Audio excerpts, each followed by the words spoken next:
Bonsoir à toutes et à tous et bienvenue en direct sur Espoir et Dignité TV. Ce soir, nous abordons un sujet aussi complexe que crucial, la désagrégation de la société israélienne actuelle.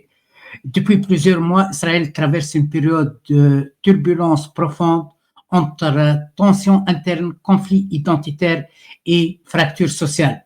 Pour nous éclairer sur ce phénomène, nous avons l'honneur de recevoir notre expert François Martin. François Martin, expert reconnu en géopolitique du Moyen-Orient. Bonsoir François et merci d'être avec nous.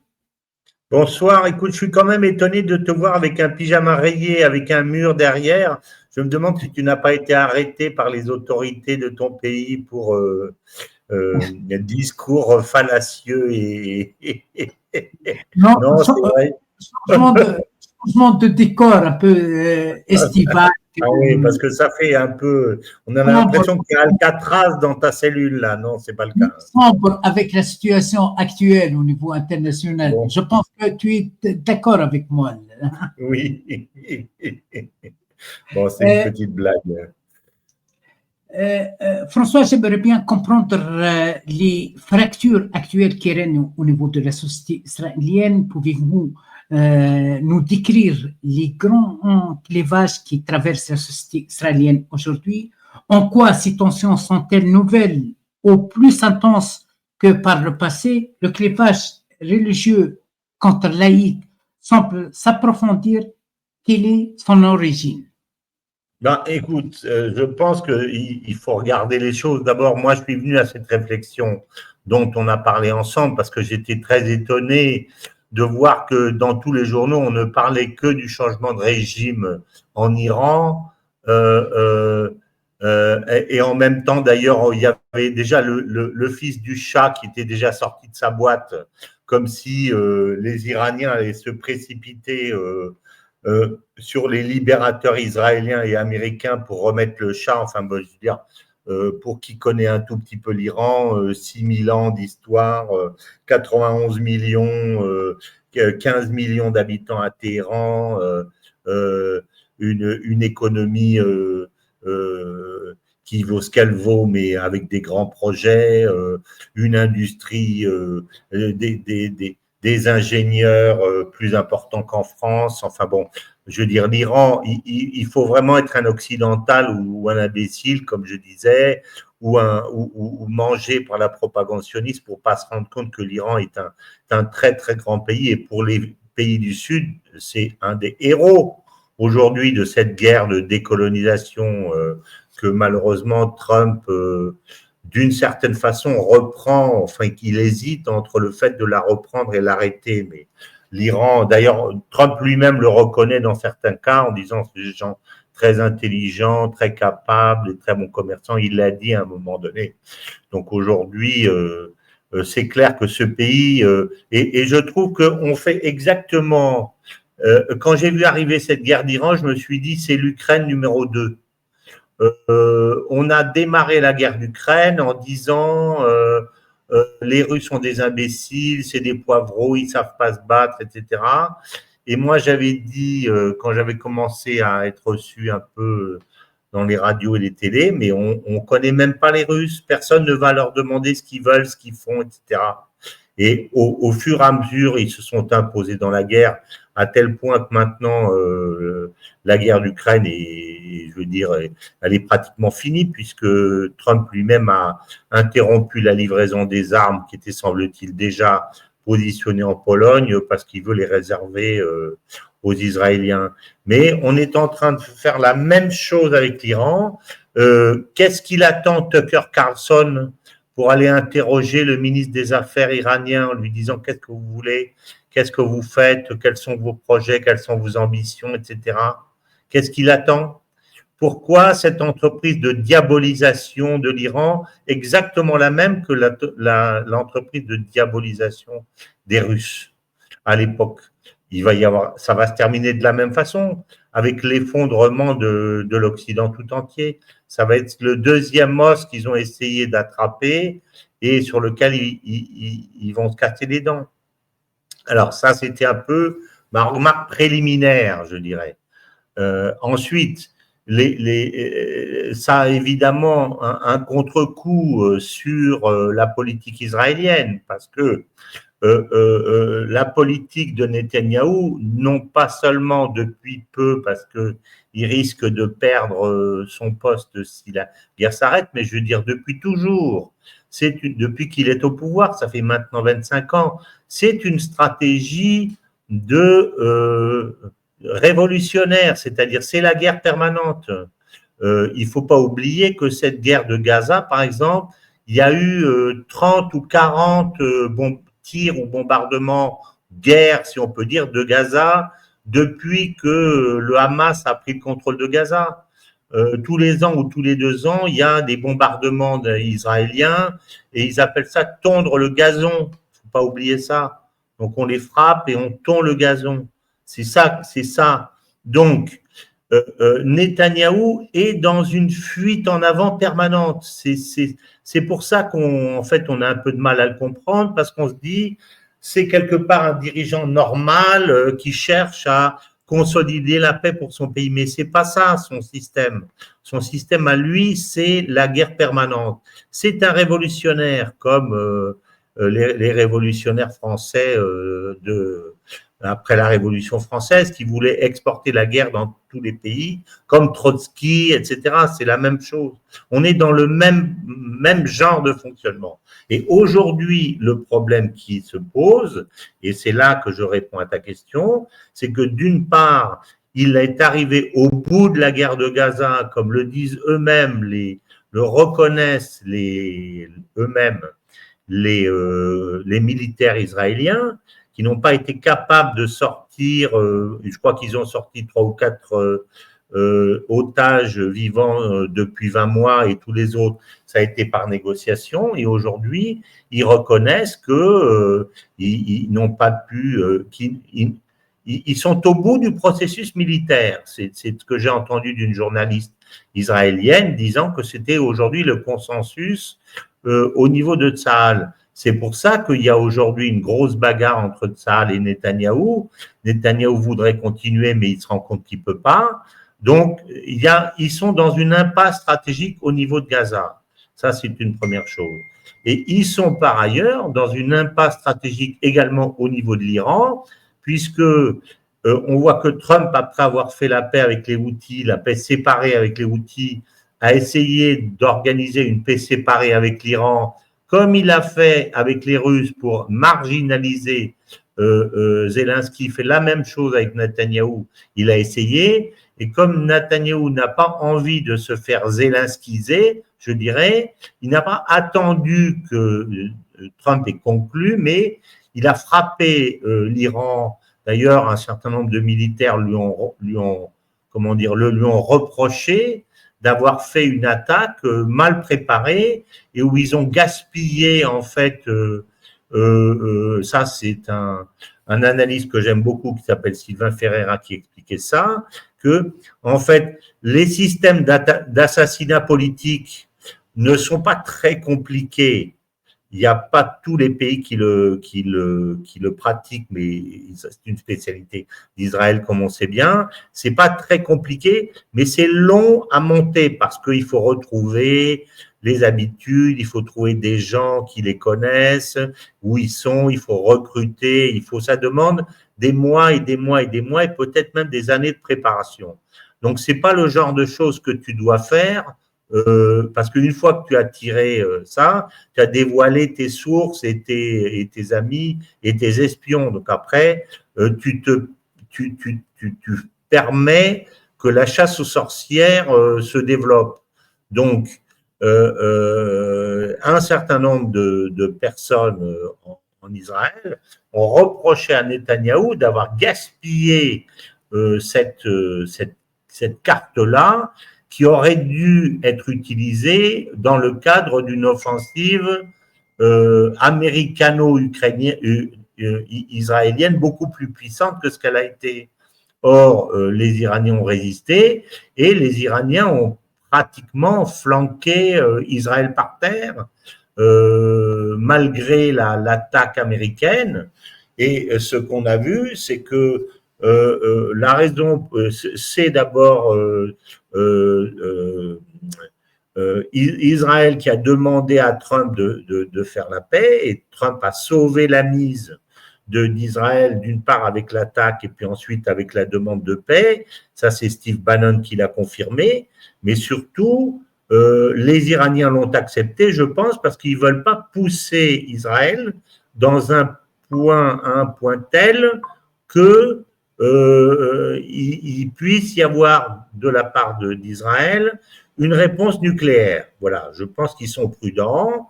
Ils se sont dit, on les a suffisamment affaiblis, et ce qu'ils attendent, c'est que ça provoque ensuite un changement de régime. C'est ça qu'ils attendent.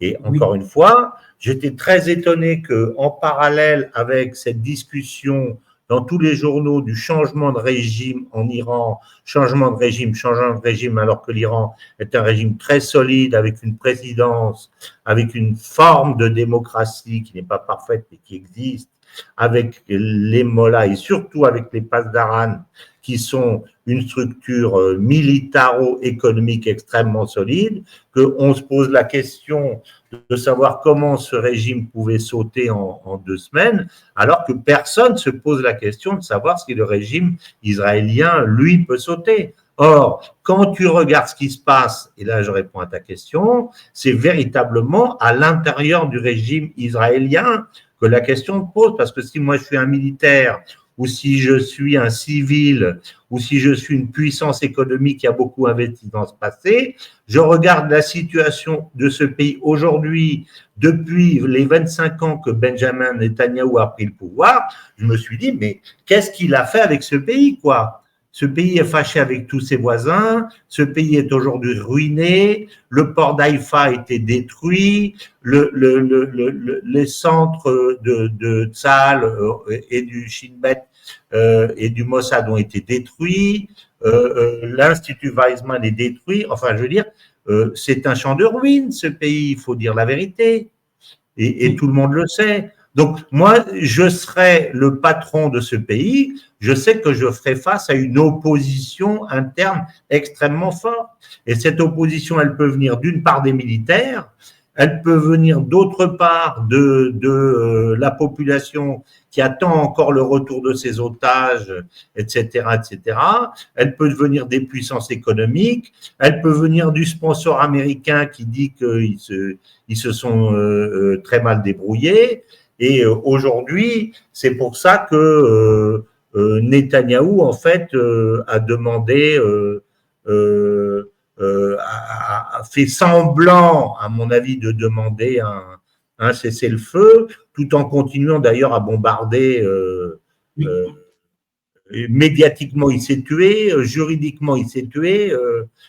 C'est Netanyahou qui est en danger dans cette affaire, au moins. Moi, je trouve. Mais est-ce qu'on peut omettre aussi que Netanyahou, pendant par exemple la confrontation avec l'Iran, ou par exemple durant la confrontation avec Hezbollah, surtout lorsqu'il a pu éliminer Saïd Hassan Nasrallah avec le staff, dirigeant et tout, a profité, a bénéficié d'un soutien unanime de la société israélienne pour par exemple, notre camarade Gideon Levy, le grand journaliste de Haaretz, il m'a confirmé que c'est un indice de la radicalisation de la société israélienne. Le sang et la revanche aujourd'hui sont devenus des facteurs d'unité et de mobilisation nationale à la société israélienne. Mais ta remarque est excellente et c'est tout à fait vrai.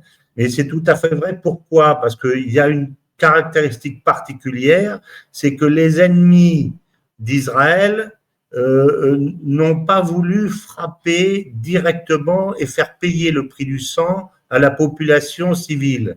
D'abord parce que c'est pas l'esprit des Iraniens, c'est pas leur, et puis c'est pas leur stratégie. Leur stratégie, c'est de vitrifier le pays et de faire en sorte, encore une fois, que les dirigeants actuels et le régime aujourd'hui qu'on peut appeler le régime Netanyahou, puisque ça fait 25 ans qu'il est là, tombe de lui-même. Mais tant que la population ne paye pas, si on lui dit, écoutez, on va tuer tous les Palestiniens et on va vous débarrasser une bonne fois pour toutes du problème, sans avoir besoin de faire un système à deux États, de se poser la question de comment vont partir les colons, comment ils vont revenir, etc. Mais les gens, ils sont d'accord. Ils sont fous, mais ils sont d'accord. C'est ça le problème. C'est pour ça que l'opinion aujourd'hui est en train de changer, parce qu'elle est en train de se rendre compte que la guerre, c'est pas seulement de tuer les femmes et les enfants dans une enclave où on va faire la fête à côté. C'est pas ça. Je pense qu'il y a véritablement une perte d'humanité. Il y a une schizophrénie, je l'ai déjà dit plusieurs fois, au sein de la société israélienne, c'est évident. Il y a une schizophrénie manifeste.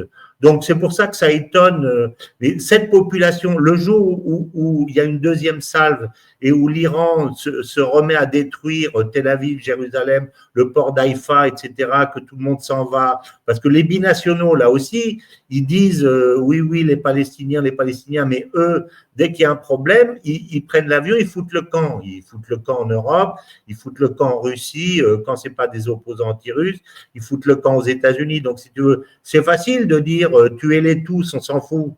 Quand soi-même, on est prêt à partir à n'importe quel moment. Donc, on n'est pas dans la situation, je dirais, d'une population qui raisonne normalement et dans le cadre d'un pays normal. J'ai toujours dit que pour moi, Israël n'est pas un véritable État, c'est une construction particulière, une construction artificielle, d'abord. La première chose quand un État, c'est dire voilà quelles sont mes frontières. Là, ça s'arrête, ça c'est plus chez moi, c'est chez toi. Là, c'est chez toi. Tu peux pas aimer une terre et dire c'est ma terre si tu sais pas où ça s'arrête. Donc, on n'est pas dans un système normal. Et quelque part, je comprends et j'explique, je veux dire, la folie d'une partie de l'opinion israélienne à propos des Palestiniens, mais c'est d'une fragilité totale. Le jour où ils vont se dire, attends, je vais tuer 2 millions de personnes en face de toi, et puis toi, il ne va jamais rien t'arriver. Tu dis, ok, je me bouche les yeux, je me bouche les oreilles, je dis rien, allez-y. Je veux dire, le jour où on dit, ben, écoutez, la nature des choses, c'est pas ça, c'est que si nous, on les tue, il y a des autres qui vous tuent, qui nous tuent. Ce jour-là, tu te dis, attends, ça marche plus, mais on leur a proposé un contrat.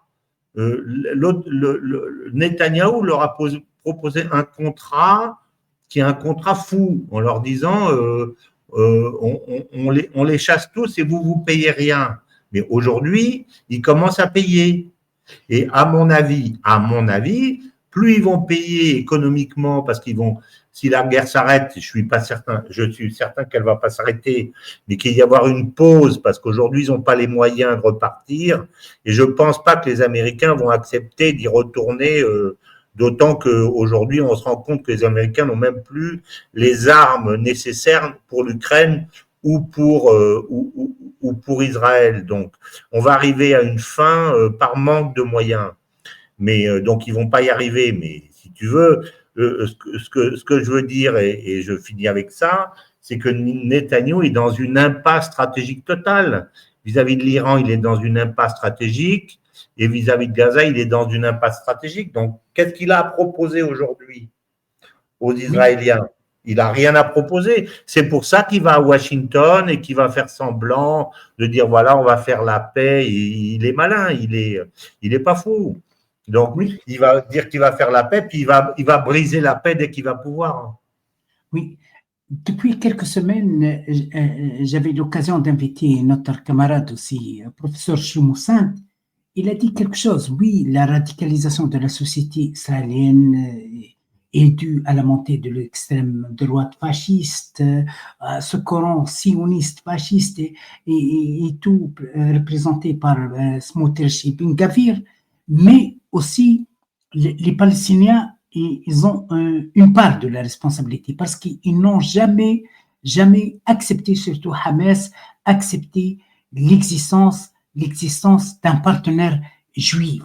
il y avait des réactions en disant, écoutez, mais il faut regarder l'autorité palestinienne qui a signé Oslo. Regardez les sortes maintenant de l'autorité palestinienne. Il est devenu un chien de garde sans autorité, sans des attributions. Israël a détruit Benjamin Netanyahu, a détruit l'accord Oslo, a détruit les attributions et la légitimité de l'autorité palestinienne. Alors, Israël, il ne va jamais respecter un accord de paix. Qu'est-ce que tu penses, François?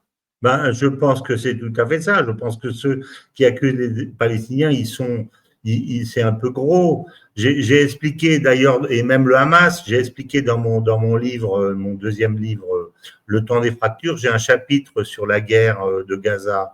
Et j'ai été voir la charte du Hamas. Ben, la charte du Hamas, elle dit on n'accepte pas l'État israélien, sauf dans le cas d'un accord, d'une trêve qui serait celle d'un accord à deux États ou quelque chose comme ça. Donc ceux qui accusent le Hamas d'être le responsable, enfin, je veux dire, il y a un gros qui frappe sur un petit depuis 70 ans et on dit il le frappe parce que le petit, c'est le petit qui est le gros et le gros, d'abord on a chassé 900 000 et puis ensuite les frappe sans arrêt et volent leurs terres depuis 70 ans, mais c'est la faute du petit qui montre un visage qui n'est pas assez aimable au grand. C'est-à-dire, à qui on fait croire ces stupidités-là.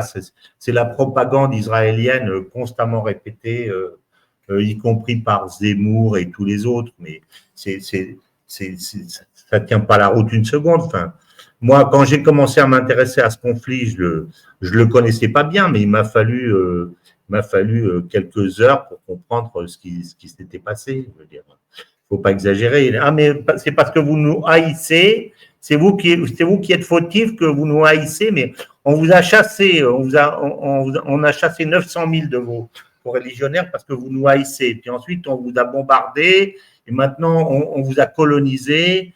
Et enfin, c'est quand même le prédécesseur de Netanyahou, comment il s'appelait, celui qui a organisé le départ des troupes israéliennes de Gaza, celui qui a fini par mourir, qui était resté dans le coma pendant longtemps, rappelle-moi son nom, l'ancien dirigeant israélien, de la droite israélienne, qui avait fait un non, pas Yitzhak Rabin. Non. Bon, ça va me revenir. Il avait fait quand même un discours au Parlement américain en disant on n'a pas encore terminé la colonisation, on pense qu'on en a encore pour… Sharon, on en a encore pour 50 ans. Il a dit ça. On n'a pas encore terminé la colonisation, on pense qu'on en a pour 50 ans. Il n'a pas dit, ah oui, mais nous, on se défend parce qu'ils ne nous aiment pas. Il a dit, on n'a pas terminé la colonisation, on en a pour 50 ans. Sous-entendu, dans 50 ans, ils seront tous morts ou ils seront dans des bantoustans. Leur rêve, c'est quoi? Ben, c'est les Indiens d'Amérique. Hein. Voilà, c'est ça. Moi, ça ne marche pas. Oui. Et même parce que Benjamin Netanyahu n'a jamais arrêté de faire l'éloge de la diversité de la société israélienne, diversité ethnique, religieuse, etc. Mais lorsqu'on voit, par exemple, la situation des Arabes de 48, les chrétiens aussi, il n'y a pas de respect de la diversité religieuse, il n'y a pas de respect des monuments religieux historiques.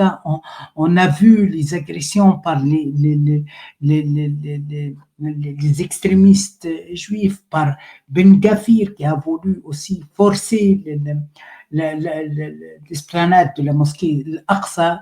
On a vu les agressions contre les chrétiens et tout. Même, je m'excuse, la cohésion interne n'est pas maintenue, n'est pas solide au sein de la société israélienne au niveau de la diversité. Oui, mais bien sûr, mais on est exactement dans les mêmes conditions que celles qui ont été créées par les révolutionnaires à l'époque de 1789, c'est-à-dire le but c'est de fracturer la société, c'est de pousser les communautés les unes contre les autres, c'est de rendre les gens fous par le sang. Là, ce ne sont pas les exécutions capitales comme à l'époque, mais on est dans un processus révolutionnaire. Donc, les gens meurent de peur. Le consensus que l'on nous répète en disant finalement les gens sont devenus extrêmement radicaux, je pense pas qu'ils sont radicaux, je pense qu'ils sont perdus, ils savent plus qui ils sont, ils savent plus quoi croire. Alors on voit bien que cette société tu as des manifestations tout le temps contre la politique de Netanyahou, contre les otages. L'armée aujourd'hui est certainement furieuse de ce qu'on l'a fait faire. Moi, je suis un des chefs de l'armée, je me dis, on nous oblige à faire une guerre et on a une vingtaine de nos jeunes soldats qui se font tuer tous les mois, quoi. Donc, combien de temps on va faire 75% des tunnels, on les connaît pas. Il paraît que Benjamin Netanyahu, en préparation de la réunion qu'il va avoir demain avec Trump, qui est tellement importante, a demandé à ses généraux de mettre en place un plan pour se retirer totalement de la bande de Gaza. Donc, si le Hamas obtient ça, pour moi, c'est une victoire, simplement ça. Et le Hamas n'a pas accepté, malgré cette condition, jusqu'à présent, semble-t-il, parce qu'il veut aussi, et ça les journaux ne le disent pas, mais ils devraient le dire, il veut un engagement politique pour la suite. Parce que si le but, c'est simplement de rendre les otages, cesser le feu, on rend les otages, on se réarme, on fait en sorte de faire revenir dans les casernes les 40% des jeunes qui ne veulent pas y aller, qui ne rejoignent pas les baraquements le samedi soir. Une armée qui fonctionne comme ça, c'est une armée qui est brisée, je suis désolé. Donc, on va les resolidifier, on va les réarmer, on va les reconstruire et puis, boum, ensuite, on va aller retaper sur la population civile et les envoyer de nouveau dans une deuxième phase de la guerre. Donc, le Hamas tenait à ce qu'il y ait un engagement au moins de Trump, si ce n'est des Israéliens, pour qu'après, on parle de la suite politique. Voilà. Et évidemment, Netanyahou n'accepte pas, mais Trump, semble-t-il, s'est engagé à ça. Sinon, le Hamas n'aurait pas accepté. Donc, je pense que la discussion a tenu sur le caractère explicite dans l'accord de cessez-le-feu d'un engagement de Trump pour une solution, la discussion d'une solution politique. Alors, je n'ai pas vu les termes de l'accord, mais si c'est ça dans l'accord, c'est la victoire du Hamas, tout simplement. François, et forcément, Yair Lapid, comment il s'appelle, Golan, etc., tous ces Olmert, etc., l'opposition est déjà sur les starting blocks pour mettre Netanyahou en accusation. Donc, voilà. Les riches s'en vont, les binationaux s'en vont, les gens fuient on ne voit pas les cohortes de gens qui fuient par la frontière en Égypte ou en Jordanie. Pourquoi est-ce qu'on photographie ça? Pas ça. C'est une société qui part en lambeaux, ça. Je ne sais pas comment on peut appeler ça autrement. François, j'aimerais bien terminer avec vous concernant la position des commissions parlementaires françaises qui ont voté concernant les amendements de la coopération avec la Cour pénale internationale et ce projet de suspension de l'association économique avec Israël. La majorité, le groupe présidentiel avec le groupe Renaissance, ils ont fait blocus contre la coopération entre la France et la Cour pénale internationale. Ce n'a pas été le cas concernant la décision d'arrêt de Poutine, par exemple. On a vu le groupe présidentiel et Macron qui n'a jamais cessé de parler de la légitimité internationale, de la légitimité de la juridiction pénale internationale, des crimes de guerre commis par Poutine. Mais à Netanyahou, il y a cette idée d'immunité, de protection et tout. Et aussi l'association, l'accord d'association, l'accord de partenariat avec Israël. Comment vous voyez ces agissements parlementaires de la France? Moi, ce que je vois, c'est que si tu veux, le deux poids, deux mesures est plus que flagrant. Il est totalement ahurissant, et il va encore plus dans le sens de ce que je décris dans mon livre Le temps des fractures, où je me dis on est sur le fil du rasoir entre une résolution, je dirais, de la fracture nord-sud d'une façon coopérative ou bien d'une façon de confrontation. C'est là-dessus qu'on joue en ce moment. Et aujourd'hui, je veux dire, n'importe quel autre pays qui aurait eu ça, il aurait été mis au banc de toute la communauté internationale. Je veux dire, ce qu'on a vu depuis 20 mois, c'est 1000 fois pire que ce que l'on montrait à l'époque. Alors, je ne sais pas comment ça se passait en réalité dans le système d'Afrique du Sud. Et en Afrique du Sud a été mis au banc de la communauté internationale parce que c'était considéré comme un pays du Sud d'une certaine façon. Et aujourd'hui, Israël, parce que l'Occident le considère comme un pays occidental, alors que c'est pas un pays occidental, il est soutenu bec et ongle par les États-Unis et par les petits chiens occidentaux. Mais c'est ahurissant de voir ça. Enfin, il y a 85 personnes qui ont été tuées une bombe sur un café. Enfin, est-ce que c'est là qu'ils élaboraient les plans d'invasion d'Israël? Une bombe, 85 personnes mortes, et il n'y a pas eu le tollé de la communauté internationale. Où sont les déclarations incendiaires de monsieur Macron, de monsieur Starmer, de monsieur, etc., etc. Ce que je vois depuis 20 mois, et c'est pour ça que j'ai écrit mon livre, dépasse l'entendement. Et moi qui ai voyagé dans tous ces pays, en Asie, en Afrique, en Amérique latine, etc., je me mets à la place d'un Tunisien, d'un Saoudien, je parle pas du gouvernement, mais d'un Saoudien, d'un Pakistanais où j'ai été, d'un Indien, d'un Chinois, d'un Malaisien, d'un Indonésien, d'un Brésilien, etc. Je me suis dit, mais cet Occident est mort, quoi, politiquement, comment dire, humainement. Je regarde ça, je me dis, mais c'est pas possible, quoi. C'est pas possible. Et voilà, c'est ça que je me dis. Enfin, il y a une différence entre ce que on considère que ce qui devrait être fait si n'importe qui faisait ça dans le monde entier et ce qui se fait aujourd'hui, qui est totalement incompréhensible si on ne le rentre pas dans le cadre de dire c'est notre monde à nous, c'est notre protégé, c'est nos amis, c'est nos communautés, etc. Donc, dans le cadre de ce que j'appelle une fracture nord-sud, dont les possibilités de résolution s'éloignent de plus en plus avec le temps. C'est ça que je pense.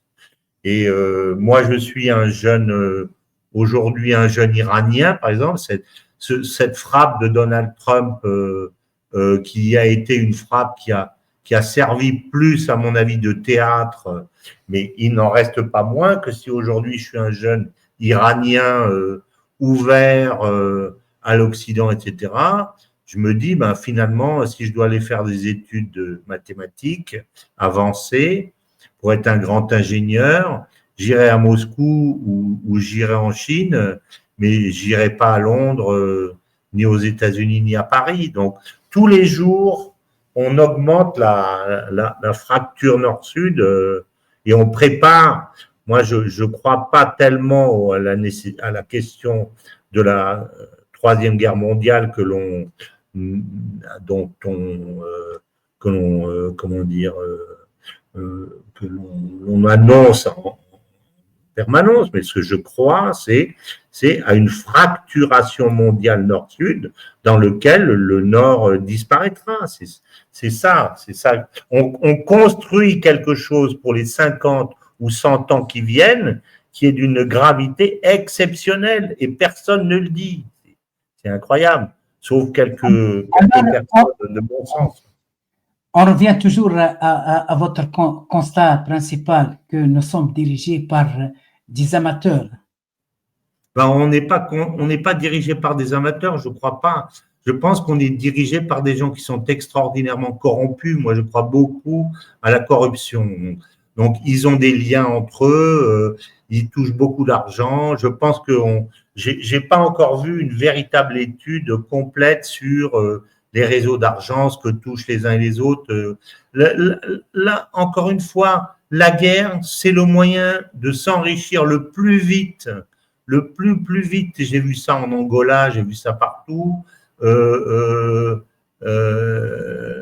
pour les quelques personnes qui sont dans les arcanes du pouvoir et qui touchent, qui sont au courant de l'information. C'est parce que les sommes en jeu sont colossales. Donc, je crois pas que ce sont des imbéciles, moi. Je pense que ce sont des mafieux pour beaucoup d'entre eux. Des mafieux ou des tocards terrorisés à l'idée de prononcer la moindre parole libre. Je pense que c'est ça pour moi.